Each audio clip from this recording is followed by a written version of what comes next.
Estamos llevando a cabo esta serie titulada Conociendo los tiempos del fin, donde estamos analizando profundamente en la Biblia realmente en qué nos encontramos y cómo podemos demostrar sin ningún lugar a dudas que realmente nos encontramos en la última generación.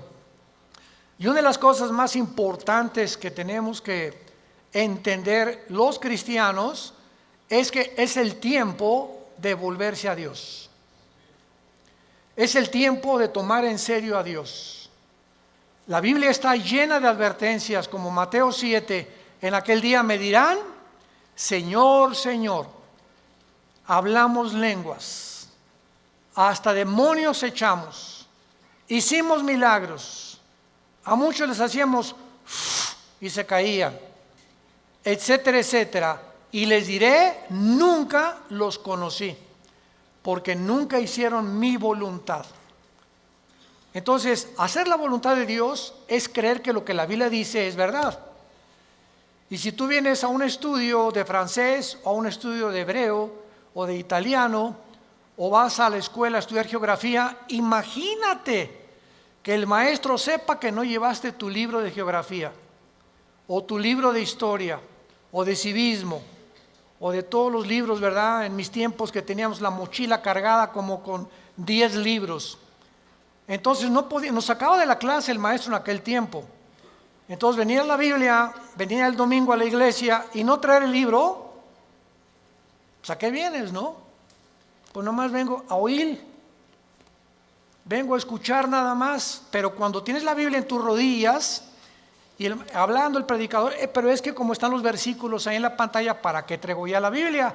Porque si no la aprendes a manejar, a ver el libro de Amós, me voy al índice, Amós página 1195, la busco rápidamente y me doy cuenta que comienzo a manejar mi Biblia y comienzo a descubrir dónde se encuentran en el Antiguo los Salmos, que está a la mitad de la Biblia, los Proverbios, el Apocalipsis, y no andas buscando Génesis en los Evangelios. Entonces, esta es la razón por la cual el cristianismo se encuentra como se encuentra.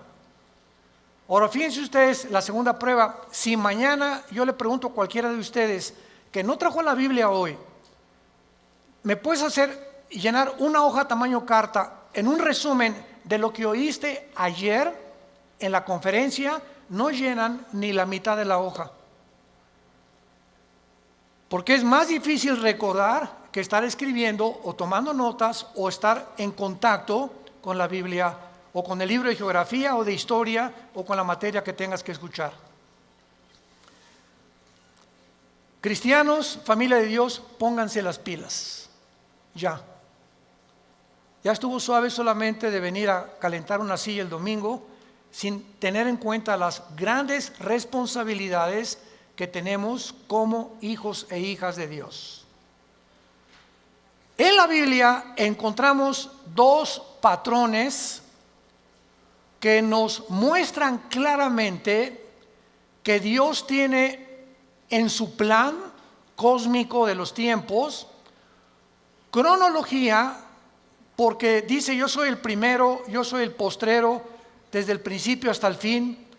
Entonces el Dios de los cielos, creador del universo, el maestro de maestros, el sabio de los sabios, cuyos pensamientos no son otros pensamientos, tiene un plan.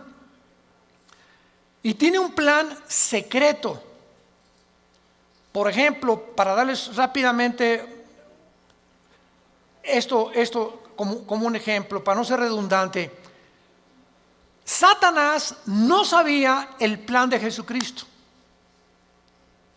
Dice en 1 Corintios capítulo 2, si los príncipes de este mundo, o sea, está hablando de los principados satánicos, hubieran sabido que Judas no iba realmente a funcionar y que matando a Cristo se les iba a devolver el tiro por la culata, nunca Satanás se hubiera metido a Judas, ni hubieran crucificado a Cristo, ni el diablo hubiera asusado a los líderes religiosos para que lo crucificaran.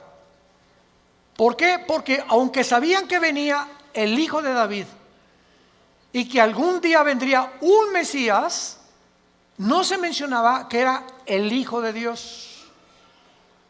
No se mencionaba que era Dios en la carne, aunque de alguna forma Isaías capítulo 7, capítulo 9, nacerá de una virgen, etcétera, etcétera, pero todo estaba muy velado. Entonces, el diablo y los demonios, lo único que sabían era realmente que él era un enviado de Dios, claro, Jesucristo, pero no entendían claramente que en su muerte se encontraba el secreto de su derrota y menos en su resurrección. Y cuando Cristo resucita a los 3 días, qué susto se llevó Lucifer al darse cuenta que ahí fue exhibido, dice Colosenses 2, 14 en adelante, públicamente, como que Cristo venía a vencer y a decirnos que mayor es el que está entre nosotros que el que está en el mundo. Entonces, así la Biblia está llena de secretos y de piedras preciosas escondidas que Dios le quiere revelar a los cristianos, pero no a todos los cristianos. Oiga, ¿de qué está usted hablando? Que no todos somos iguales en cuanto a que somos hijos de Dios. Pero así como en los apóstoles encontramos en el cuadro de la última cena a uno nada más de los 12 apóstoles recargado en el pecho de Jesús, ¿quién era? El apóstol Juan.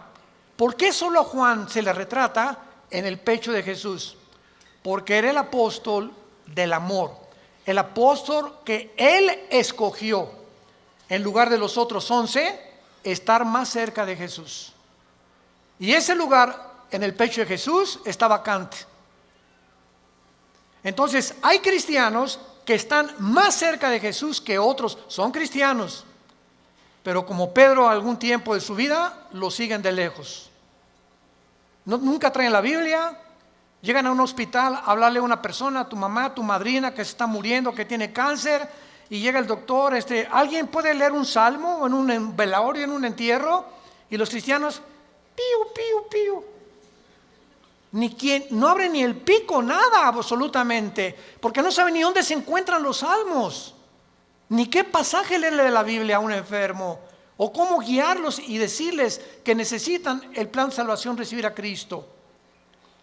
Entonces tú tienes que tener una Biblia en tu coche, otra en el baño, otra en tu oficina, en tu cuarto, en tu taller. Hay otras chiquitas que traen para cuando viajas en el avión, en el autobús, etcétera, etcétera. Tenemos que ser hombres y mujeres de la palabra de Dios.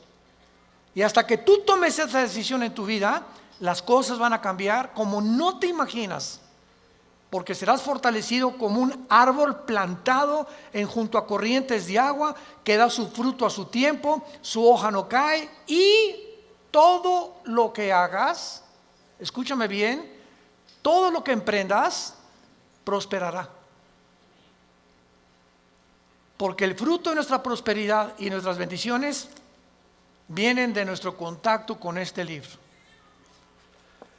Muy bien, dentro de la cronología del plan de Dios, Dios le dio a Israel la semana de 7 días, 6 días de trabajo por uno de descanso, y al mismo tiempo que Dios creó en 6 días el universo, el 7º de descanso, Dios dice en el Salmo 90, en primera de Pedro, que para Dios un día de 24 horas es como 1000 años.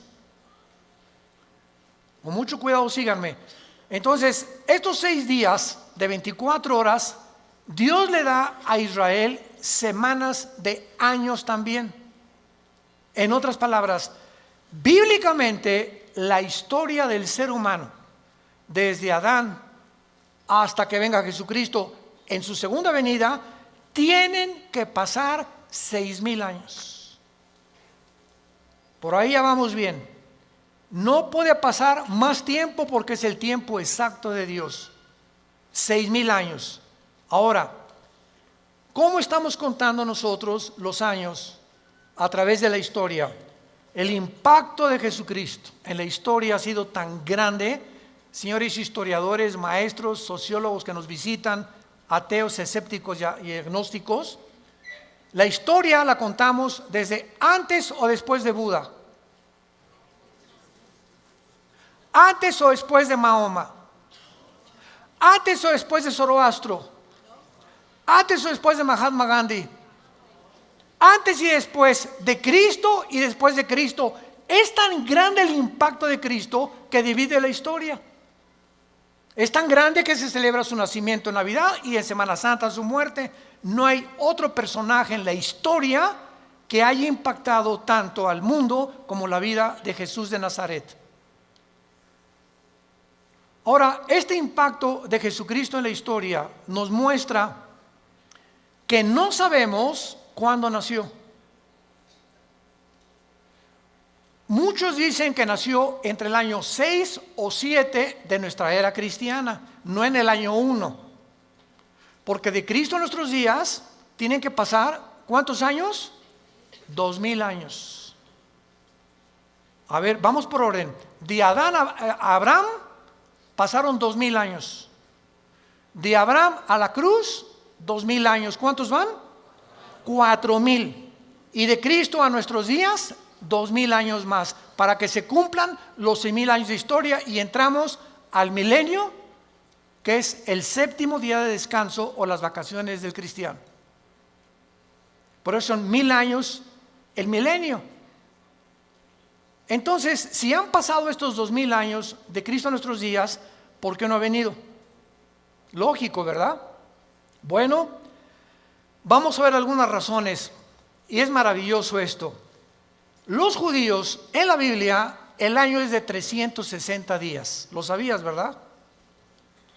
El año de los judíos, o el año bíblico, es lunar, no solar.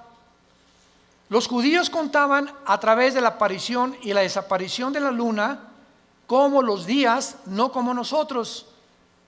Y cuando un papa llamado Gregorio, en el siglo II, siglo III después de Cristo, el papa Gregorio cambió el calendario lunar por el calendario solar que nosotros tenemos, de 365 minutos y segundos. O sea, se le agregaron al calendario 5 días por año, más los años bisiestos. Entonces, aquí hubo un desajuste, porque cuando llegaron los romanos en el año 70 después de Cristo, de que él murió, y finalmente en el año 135 después de Cristo, cuando ya arrasaron con Jerusalén, todos los libros de la Torá y los libros del judaísmo, donde tenían ellos la cronología y la contabilidad de los años desde Adán a nuestros días, de acuerdo a las genealogías de la Torá, desaparecieron. Y después los judíos volvieron otra vez a sacar 2 libros más aparte de la Torá, que se llama el Talmud y el Mishnah. Estos 2 libros no son inspirados por Dios. Inspirado por Dios es la Torá, que involucra los 5 libros de la Biblia. Por eso es Torá. Los primeros 5 libros de la Biblia son el Pentateuco, como se llama, o la Torá, porque son los libros que Dios le dio a los judíos con las leyes de Israel. Pero el Mishnah y el Talmud son interpretaciones de la Torá. Entonces no fueron inspirados por Dios. Y en el Talmud y el Mishnah hay 600 más mandamientos que los judíos tienen que cumplir. Como por ejemplo en el Shabbat. La última vez que mi esposa y yo estuvimos en Jerusalén, ahora los invitamos, vamos a regresar en junio de este año a Jerusalén. Ya van más de 150 inscritos, increíble. Y a ver si nos alcanzan los cohetes de Irán. No.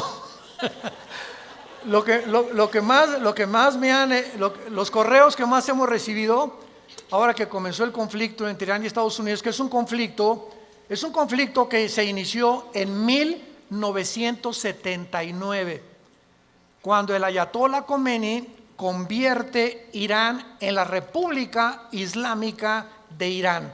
Antes de 1979, Reza, el Shah de Irán, era amigo de Estados Unidos y no había los problemas que hay ahorita. Pero entra el ayatolá Khomeini en el 79, se convierte en la República Islámica de Irán y comienza a prevalecer la religión sobre el Estado. Ahora sí que ya no hay ni siquiera separación de iglesia y Estado, ahora es la religión la número uno y los líderes religiosos mandan y gobiernan Irán, no el Estado, el presidente de Irán. Entonces todo comenzó ahí, pero no voy a estar buscando más información acerca al respecto, pero con esto les quiero decir lo siguiente: desde ese tiempo Irán se convierte en una nación que ha financiado el terrorismo, es declarada la número uno del terrorismo por financiar a un grupo que se llama Hezbollah. Hezbollah significa el partido de Dios, que está financiado por Irán y tiene sus bases en el Líbano.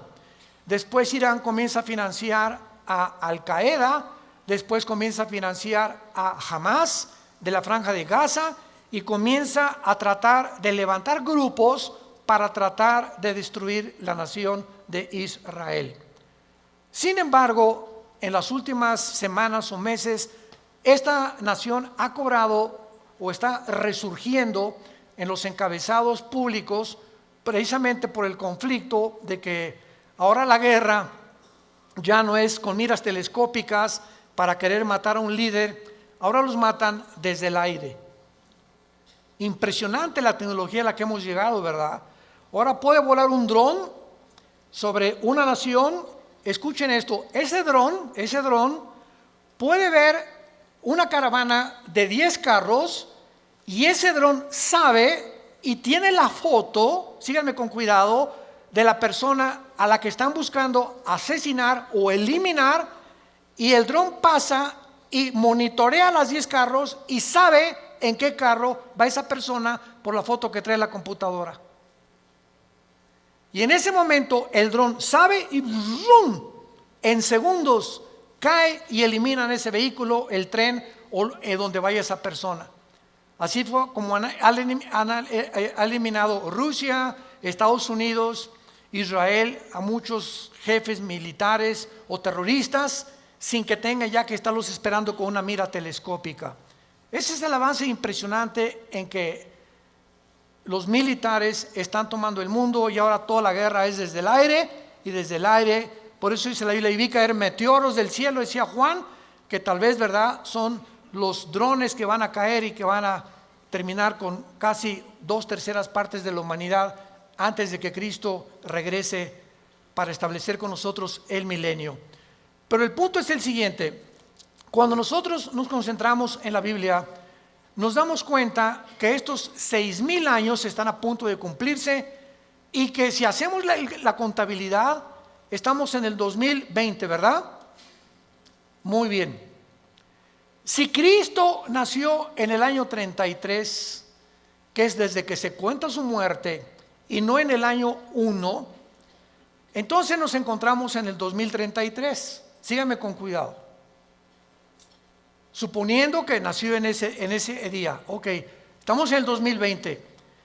Si los 6,000 años se cumplen dentro de 13 años, quítale 7 años de la tribulación.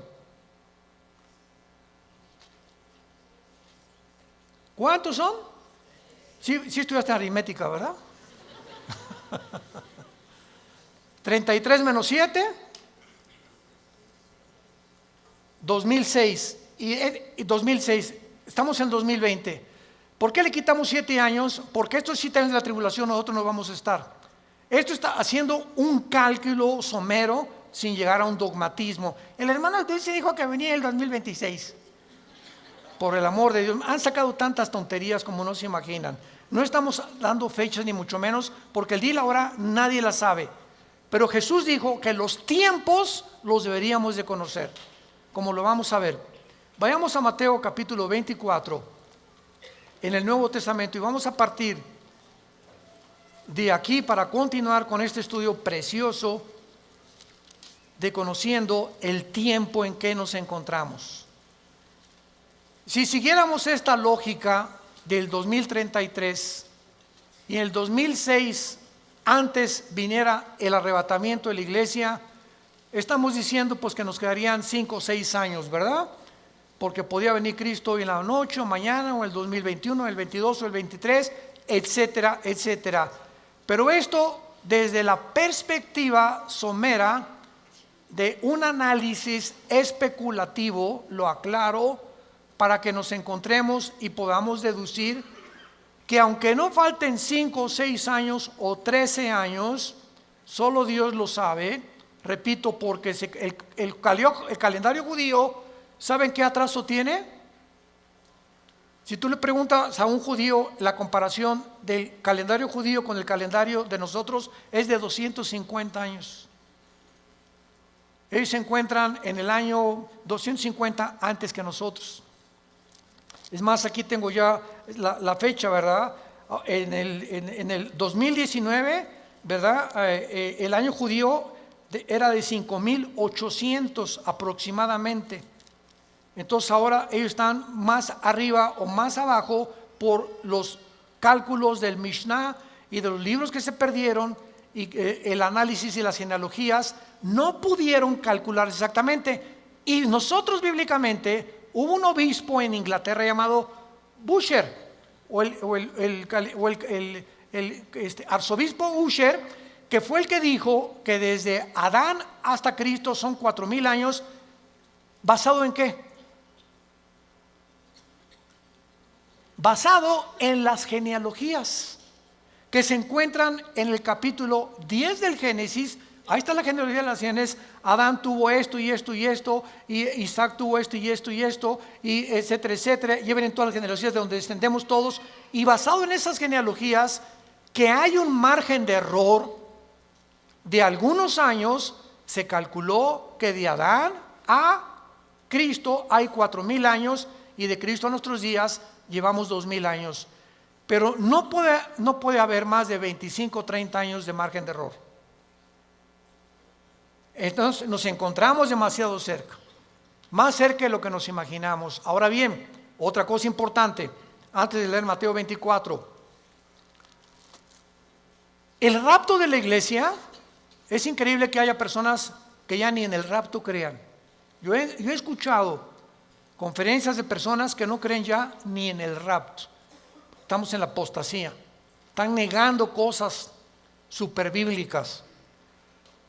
Si el rapto de la iglesia comienza con la firma del anticristo, autorizando la reconstrucción del templo judío, en el momento que el anticristo confirme Daniel 9, 24 al 27, especialmente el 27, y firme, los judíos tienen derecho a habitar en paz sin que nadie los moleste por 7 años y pueden reconstruir su templo, ahí, ese día, ese minuto, esa hora, comienza los últimos 7 años que se conocen como el tiempo de angustia de Jacob, el día de la ira de Dios o de Jehová, y el Nuevo Testamento, segunda de Tesalonicenses capítulo 2, 3 y 4, el día del Señor.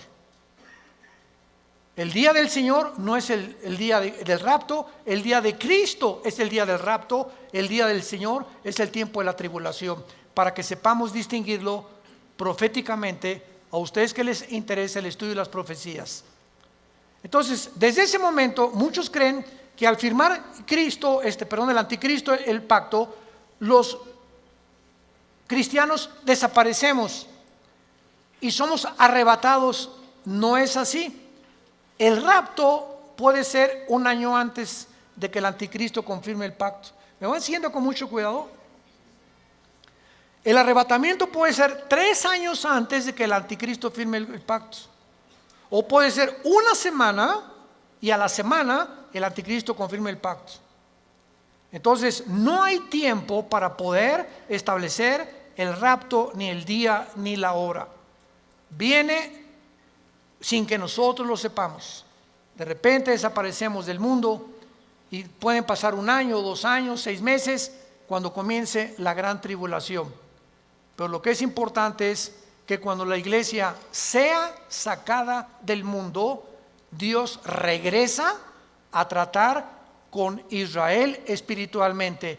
En 1948, cuando los trajo y se constituyeron en una nación libre e independiente, ahí Israel renació, resucitó nacionalmente. Entonces los judíos regresaron en el 48 sin convertirse al Mesías, porque hasta la fecha en Israel la mayor parte de los judíos no creen en el Mesías, en Jesús. Solo un judío que se convierte se llama judío mesiánico. Nunca ellos se llaman cristianos. ¿Saben por qué? Porque cuando oyen la palabra cristiano, los judíos asocian el cristianismo con la Iglesia Católica. Y la Iglesia Católica los persiguió más de 250, 300 años en la Inquisición con el señor Torquemada en España. Y a los judíos que no querían aceptar a Roma como la salvación, los torturaron, los quemaron, los abrieron de piernas, a las mujeres les sacaban el bebé del vientre, hicieron terribles cosas que Hitler parecería Pinocho con lo que hicieron los nazis. Todos los judíos oyen hablar del cristianismo. Cuando veamos a Israel se los vamos a advertir. Aguas porque vienen las piedras, O sea, sobre todo en el muro de los templos, cuando están todos los judíos orando, ya ven que ellos hacen así. ¿Saben por qué hacen así al orar ellos? Porque uno de los salmos dice que al orar deben menear la cabeza y recordar que deben recordar lo que están orando. Por eso oran así ellos, entierran sus papelitos en el muro de los lamentos, traen su kipá, cubierta la cabeza. A nosotros se nos prohíbe taparnos la cabeza cuando estemos orando. 1 Corintios capítulo 11. Entonces ellos lo pueden hacer porque son así, esa es su costumbre. Pero ellos, ¿verdad?, no creen en el Mesías y ellos asocian, si les dice soy cristiano, ellos no saben que el cristianismo no es el catolicismo. El catolicismo es la perversión del cristianismo. El catolicismo nació 250 años después de Cristo. Durante 250 años no hubo papa, no hubo liturgias, no hubo sacramentos, no hubo santos a quienes invocar. No tenías que tomar una cosa o una hostia para decir que estabas recibiendo a Cristo. Pero se convierte Constantino, el último emperador romano, y entonces absorbe el cristianismo antes de él como la religión oficial del Sacro Imperio Romano. Y decimos en mi tierra, es la misma gata pero revolcada. Entonces el Imperio Romano políticamente se da la vuelta y se convierte con el mismo poder, escúchenme, pero religioso. Y desde hace casi 18, 19 siglos, el Imperio Romano es el imperio del Vaticano y gobernó Europa, a los príncipes, a los reyes, y nadie en Europa se podía casar ni a tener negocios sin el permiso de Roma, de la religión.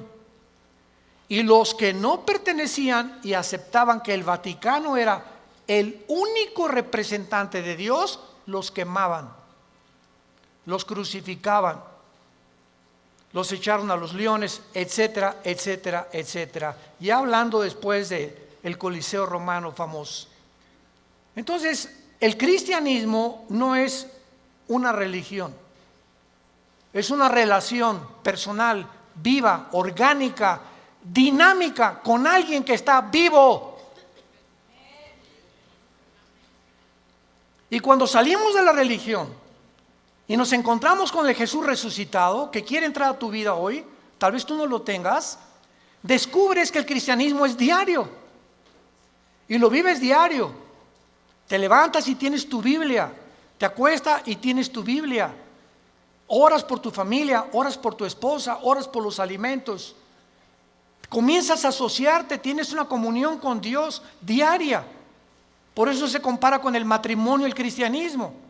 Imagínense mi esposa y yo, que me digan 8 meses, Armando, en estos 8 meses que tenemos tú y yo, nos hemos sentado algún día a platicar y algún día tú me has comunicado y compartido tus sentimientos, tus expresiones, cómo te sientes para que yo te conozca más, porque llegamos en la noche y nomás oigo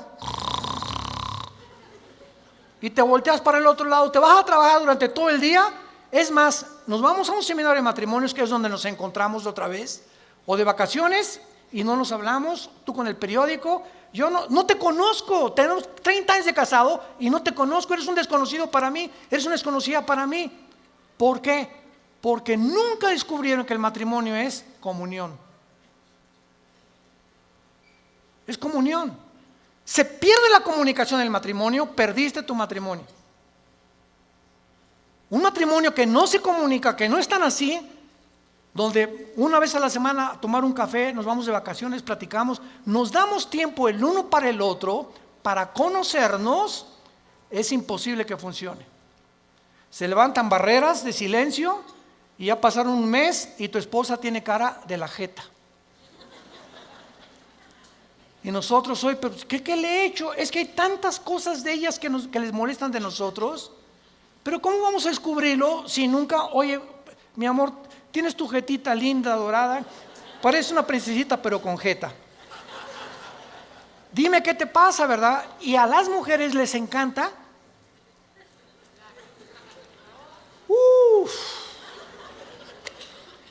Porque no son como nosotros. Pueden hablar 5 horas, 6 horas con sus amigas, con lo que sea, y se despiden y en el teléfono siguen hablando y desde el carro siguen platicando, etcétera, etcétera. Y cuando llegamos nosotros que no nos gusta eso y tenemos que entender que a ellos les gusta eso, perdón, ya parece que estamos en un seminario de matrimonios. Ya me estoy saliendo del tema, les pido perdón. Bueno, se van a enojar y así es el cristianismo. Ok, entonces el cristianismo no es una religión, es una relación con Cristo diaria. No es el domingo, imagínate, cada domingo a tu esposa de 5 a 6 te comunicas con ella. Así es la religión. El domingo voy a misa, a la iglesia, y lunes, martes, miércoles, jueves, viernes ni me acuerdo, ni abro la Biblia, ni oro, ni nada. A lo mucho me echo una persinada de vez en cuando va a meter el gol de la América. O cuando salgo a jugar al campo, ¿verdad? O meto un gol, me echo la persinada también. Es la forma en la que el ser humano vive con la religión. En Mateo 24, versículo 32 al 35, es uno de los pasajes claves para saber en qué tiempo nos encontramos. Y es el que queremos analizar brevemente en esta mañana. Mateo 24, 32 al 34. Jesús dice, de la higuera aprendan la parábola. Número 1, para entender esta parábola de Jesucristo, tenemos que entender qué es la higuera, qué es la vid y además qué es el olivo, que son los 3 árboles que se usan, el olivo, la higuera y la vid, para diferentes fases de la vida de Israel. Entonces, por ejemplo, la higuera, ¿verdad? Es, como lo vamos a ver, representa a el Israel. El olivo representa las condiciones de Israel y la vid representa al sistema religioso de Israel. Entonces, cuando Cristo está hablando de la higuera, inmediatamente lo podemos asociar, porque la Biblia no es de interpretación privada, con Israel. Porque Israel es la higuera y hay cantidad de pasajes en el Antiguo Testamento donde se representa a Israel como la higuera. Muy bien, de Israel aprendan la parábola. Ahora ya vamos con un poco más de luz. Cuando ya su rama está tierna y brotan las hojas, noten que no dice el fruto. ¿De acuerdo? Cuando ustedes vean que ya está tierna y las hojas comienzan a salir, que siempre salen antes que el fruto de las hojas de todos los árboles, sepan que el verano está cerca. En otras palabras, cuando ustedes vean que Israel renace, ¿cuándo fue esto?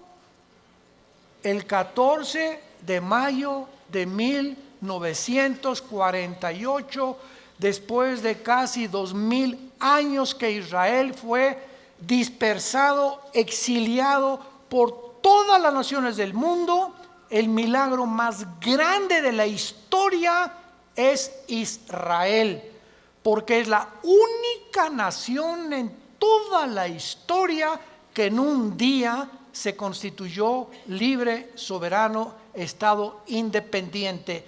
Nunca en la historia nadie había podido levantarse o formarse como una nación, porque las naciones necesitan una constitución, necesitan o una república, o qué ideología vamos a tener, o para muchos años para que se forme una república como México, Revolución Mexicana, y Pancho Villa se pelea con Zapata, en el norte, Zapata en el sur, se juntan, matan a Álvaro Obregón, viene la revolución, todos los Porfirio Díaz y todo lo que pasó, y poco a poco se va formando una república, y viene la constitución, etcétera, etcétera. Tarda años muchas veces en tener una constitución y formarse una nación. Israel en un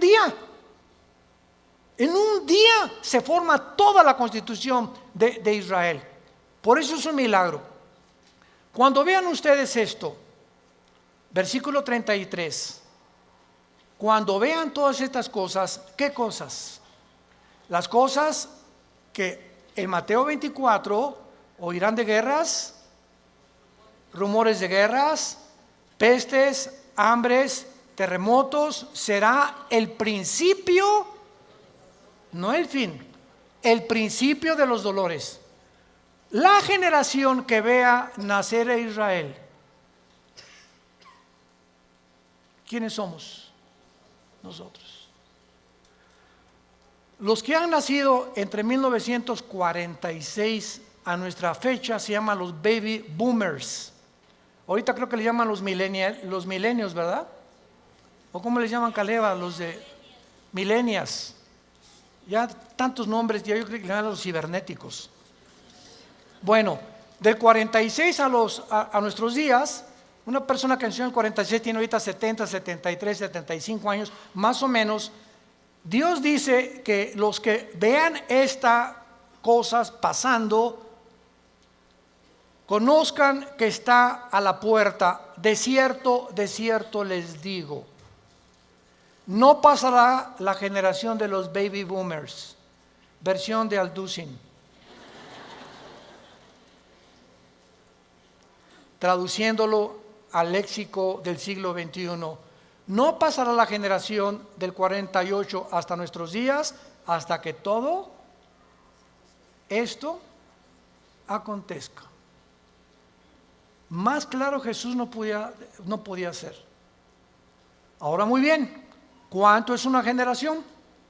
El Salmo 90 y 1 de Pedro capítulo 3 dicen que una generación es aproximadamente entre 80 y 90 años de edad. Dice los más fuertes 85, 90. Porque sabemos que antes del diluvio pasaban hasta los 500. Noé a los 500 años fue papá. ¿Se imaginan? Matusalem a los 969 años es el personaje más grande que ha vivido, más que tu abuelito y el mío. Matusalem, 969 años. Viene el diluvio, cambió todo. ¿Y saben por qué se redujo la edad? Porque si Dios nos hubiera dejado vivir más tiempo, ya nos hubiéramos matado como las ratas. ¿De qué estoy hablando? Agarra un cuarto de 5 metros por 5 metros y mete 50 ratas. Van a vivir un mes. Redúcelo a la mitad. Van a vivir 15 días porque se matan más rápidamente. Y mientras más lo reduzcas, más rápido se muerden unas a otras. Mientras más grande el espacio, más tiempo viven. Entonces, así nosotros, Dios tiene que reducir más y más nuestra vida, porque mientras más querramos vivir, si así con 80 años de edad estamos al punto de una tercera guerra mundial, ahora imagínense que Dios nos hubiera concedido que viviéramos más tiempo. Entonces, por la misericordia de Dios, se redujo la vida en los más robustos, 85 o 90 años. En el caso de mi familia, mis abuelos maternos de 97, 95 años murieron. En el caso de mi paterno, mi abuelo murió de 90, mi abuela de 95. Muy bien, veamos ahora estas cosas. Las hojas representan el nacimiento o el renacimiento nacional de Israel, porque regresaron en el 48 sin convertirse. ¿Cuándo Israel se va a convertir al Mesías? Romanos 11, 25 y 26. Apocalipsis capítulo 7, cuando Él selle a 144,000 judíos, y ellos en el tiempo de la tribulación, nosotros ya no estamos aquí, el más grande avivamiento de Israel se convertirá cuando Jesucristo venga al final. Y cuando Él venga al final, todo Israel será salvado. Desde luego los que creyeron en Jesús como el Mesías. Entonces, es importante esto, ¿verdad? Porque las hojas representan el renacimiento de Israel de 2000 años y el nacimiento de la generación de la higuera. Cuando Israel se convierta, entonces el Israel será el fruto de la conversión, porque por el fruto lo conoceremos a un árbol. Si es un árbol de naranjas, da naranjas; si es un árbol de manzanas, da manzanas. Ahorita Israel no ha dado fruto. ¿Cuál es el fruto? Amor, gozo, paz, benevolencia, que produce ¿quién? El Espíritu Santo. Y ellos no tienen a Ruach el Kadosh, al Espíritu de Dios que tiene la iglesia que Dios nos ha dado. Muy bien. Ahora, es importante que veamos en el capítulo 21 de Lucas algo sensacional, algo asombroso acerca de esto. Porque aquí hay una señal que es la siguiente. Si Israel no hubiera regresado en el 48, no sabríamos qué tan cerca estábamos del rapto. Tenía Israel que regresar en el 48 a la Biblia, porque desde el 48 que regresó Israel a la Biblia, se puede cumplir el rapto. Entonces, el hecho que hayamos nosotros sido la generación que esté contemplando este milagro de Israel en el 48, nos habla que el tiempo está ya contado. Si Israel no hubiera regresado, el anticristo, ¿qué me va a perseguir? ¿Me están siguiendo? Si Israel no hubiera regresado, ¿quiénes iban a reconstruir el templo? Si Israel no hubiera regresado, ¿a quiénes 144,000 hubiera Dios en el capítulo 7 de Apocalipsis ungido con el Espíritu Santo? Entonces, Israel tenía que regresar para que las profecías de los últimos tiempos se cumplieran. Y tú y yo somos los testigos. Antes del 48, nadie sabía ni se imaginaba que Israel iba a regresar. Fue un milagro de la historia. Y el rapto lo mismo. No sabemos ni cómo, ni cuándo, ni a qué hora, pero va a ser algo que ya se puede cumplir porque Israel está en su tierra. Ahora, en Lucas 21 hay un antecedente maravilloso, y dice en el versículo 29 el Señor Jesucristo: también les dijo una parábola, y está contando Lucas las mismas palabras de Jesús, pero observemos con lupa que Lucas le agrega otras palabras que no tiene Mateo, y nos vamos a sorprender de esto. Miren la higuera. ¿Ya ves que te dije que trajeras la Biblia? Aquí ya me doy cuenta quién la trae. Y todos los árboles. Eso no está en Mateo. En Mateo solamente es la higuera, pero aquí se le agrega que no solamente miremos a la higuera, sino todos los árboles. ¿Quiénes son todos los árboles? En la Biblia, por ejemplo en el libro de los Jueces, en el libro de los Antiguos Testamentos, los árboles representan dos cosas: naciones y personas. Como por ejemplo, Ezequiel 31, el cedro representa al anticristo, y los árboles, las naciones que van a estar alrededor del anticristo.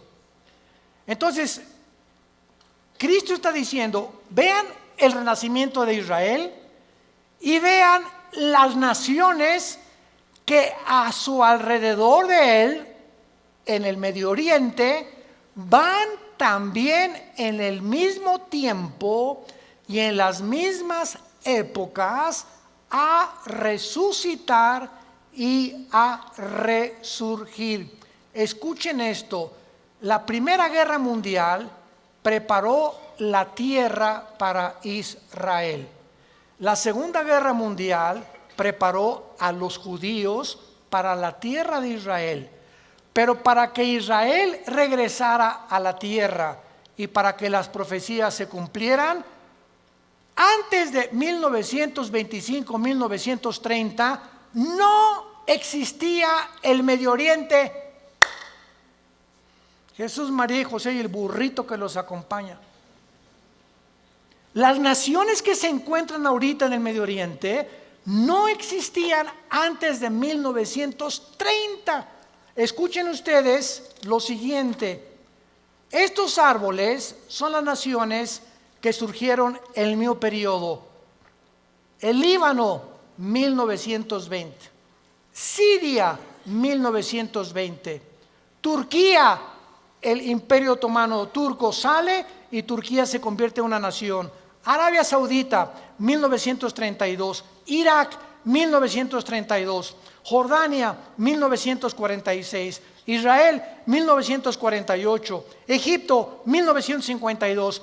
Todas estas naciones necesitaban primero que Israel surgiera, porque Israel iba a ser el centro de las profecías para que se cumpliera la venida de Jesús. Miren la higuera y todos los árboles. No pasará esta generación hasta que todo esto suceda. Es sorprendente observar que el Medio Oriente visible, tal como lo vemos ahorita, fue formado en el siglo XX. Existía la Mesopotamia, o sea, Siria y Irak, era lo mismo, era el Medio Oriente, pero no estaba la división entre Siria y entre Irak, Transjordania, Jordania, el Líbano, Egipto. Egipto existe desde hace cientos de siglos, pero no estaba formado exactamente con las divisiones geográficas que los ingleses y los franceses, que fueron los que colonizaron con Portugal y España el Medio Oriente, determinaron, y ellos fueron los ingleses y los franceses los que dividieron el Medio Oriente tal como nosotros lo conocemos actualmente. A Israel le asignaron ese pedacito de tierra, a Jordania eso, a Arabia Saudita eso, a Líbano eso, a Siria eso, y fue después de la Primera Guerra Mundial. Estas cosas que están pasando, vemos nosotros que tenían que suceder para que nosotros pudiéramos comprender que las profecías bíblicas tenían que cumplirse. 1945 termina la Segunda Guerra Mundial. ¿Quién gana? Estados Unidos, Inglaterra y Rusia. 1957 se firma el Tratado de Roma, donde Jacques Delors, francés: Europa, unámonos, porque la unión hace la fuerza, y Europa tiene que tener una moneda, tiene que tener una constitución, tenemos que unirnos todos. 1967, la Guerra de los 6 días. 1989, cae el comunismo, y en ese momento comienza la democracia a elevarse en el mundo. 1992, el Tratado de Maastricht forma la Unión Europea. En el 2016, Inglaterra dice a la Unión Europea, ahí nos vemos el Brexit. Los ingleses no quieren someterse al euro, quieren mantener su independencia con la libra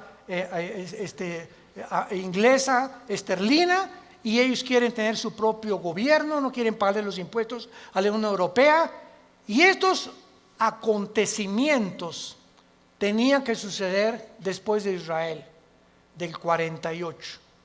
Las Naciones Unidas, la Unión Europea, el Mercado Común Europeo, el Fondo Monetario Internacional, la OTAN, la OPEP, todo tenía que formarse después de Israel. ¿Para qué? Para preparar el camino a las profecías que tenemos aquí de los últimos tiempos, y todos estos eventos han sucedido ante nuestros ojos para que sepamos que los cascos del Apocalipsis se escuchan en el cielo. ¿Qué es el 2021?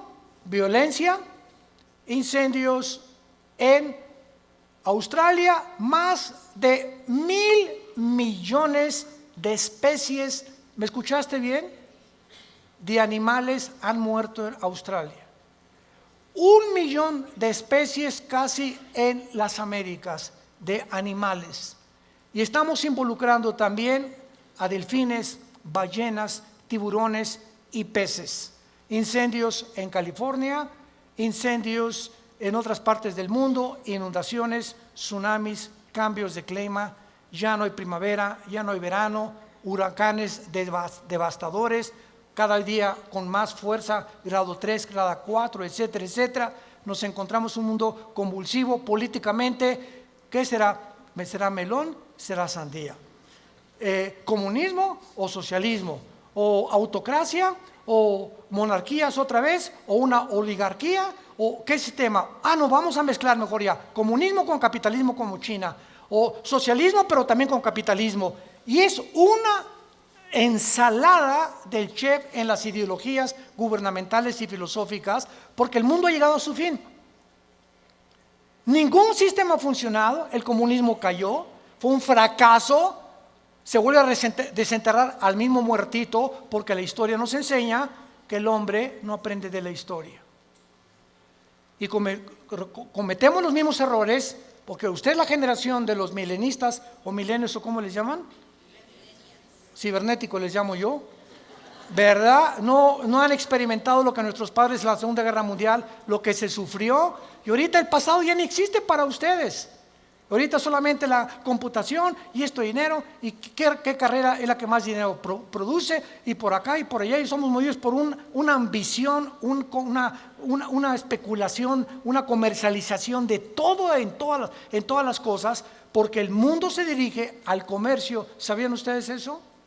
El anticristo va a establecer un sistema de comercio en Medio Oriente que va a ser el Plaza Galerías más grande del mundo, en Irak, donde nació tu madrina. Y cuando nosotros veamos estas cosas, nos damos cuenta que el mundo se encuentra en un precipicio, que nos queda muy poco tiempo. Yo te pregunto, ¿tú eres cristiano? Si me contestas que sí, te hago la segunda pregunta. Desde que tú te convertiste, ¿has guiado a alguna persona a recibir a Cristo en su vida? ¿O eres de las personas que estás en el hospital con tu madrina muriéndose? Pastor, ¿puede venir a hablarle a mi esposa de Cristo? ¿O a mi madrina? Entonces, ¿que tú no le puedes dar un versículo de la Biblia o compartir el plan de salvación? ¿No sabes cómo guiar a tu madrina en agonía a que reciba a Jesucristo en su cama? Tienes que recurrir al pastor. Se murió, ¿puede venir al funeral para predicarles de Cristo? ¿No lo puedes hacer tú? Claro que vamos, porque es nuestra responsabilidad de los pastores. Pero ojalá que se levantaran más familias ya con un liderazgo, con la convicción profunda de que es lo más importante que el ser humano pueda tener, regresarse a Dios y pedirle perdón por tus pecados. ¿No lo quisieras hacer tú en esta mañana? ¿No quisieras tú considerar ante los acontecimientos que nos rodean que verdaderamente necesitas a Dios? Que tú no puedes ya seguir jugando a la matatena con el cristianismo, ni creyendo o engañándote, que es peor. Porque una persona engañada no sabe que está engañada porque está engañada. Entonces, para que alguien sepa que está engañado, tiene Dios con la Biblia que decirle: estás mal. Tú crees que eres, pero no eres más que un pobre, desventurado, miserable y desnudo pecador que tiene necesidad. Que unja tus ojos con colirio como la iglesia de la Odisea en Apocalipsis capítulo 3, y que tengas una relación conmigo todos los días. Que te levantes en la mañana y lo primero que hagas, mi alma tiene sed de Dios. Como el ciervo clama por las aguas, mi alma tiene sed de Dios. ¿Hay esa pasión por Dios en tu vida? ¿Buscas a Dios con todo tu corazón? ¿Vienes al domingo y ya traes tu Biblia? ¿Ya te cayó el 20? ¿Realmente estás convencido que esto es lo que realmente Dios quiere para tu vida? Despiértense, porque el día está amaneciendo y tenemos que recurrir a las promesas de Dios para saber que no todo el que me dice Señor, Señor, sino el que hizo mi voluntad. Te damos gracias, Padre, en esta mañana por tu palabra. Vida Nueva para el Mundo y Dr. Armando Alducin Ministries presentaron El Poder de la Palabra de Dios.